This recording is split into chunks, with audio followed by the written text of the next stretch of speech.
حضرت ابراہیم بن ادم کے پاس ایک نوجوان آیا، کہنے لگا میں گناہ کرنا چاہتا ہوں۔ فرمانے لگے بالکل کر، اللہ کا دیا ہوا رزق کھانا چھوڑ دے اور گناہ کر۔ کہنے لگا یہ نہیں ہو سکتا۔ فرمانے لگے چل پھر اس طرح کر، رب کی زمین پہ نہ رہ، کسی اور کی زمین پہ چلا جا۔ کہنے لگا یہ بھی نہیں ہو سکتا۔ فرمانے لگے چل اللہ کی چھت سے نکل جا۔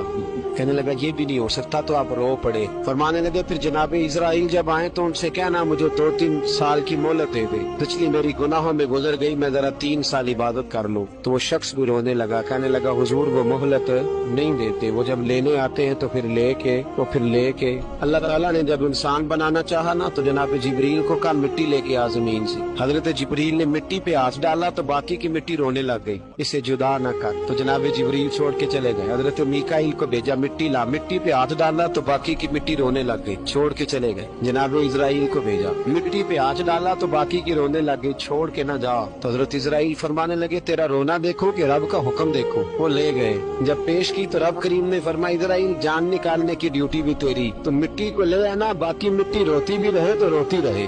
جب میرا فیصلہ آ جائے تو پھر اس میں کوئی گنجائش، ہم کھاتے بھی اللہ کا ہیں، نافرمانی بھی اس کی کرتے، زمین پہ بھی اس کی چلتے ہیں، نافرمانی بھی اس کی کرتے، حکم کسی اور کا مانتے ہیں، چھت پہ رب کریم کی رہتے، اس طرح نظام نہیں چلتا۔ میرے بھائی یاد رکھ لو، گناہوں کی سزا ملے گی، زندگی تنگ ہو جائے، یہاں بھی آزمائش ہوگی اور وہاں بھی۔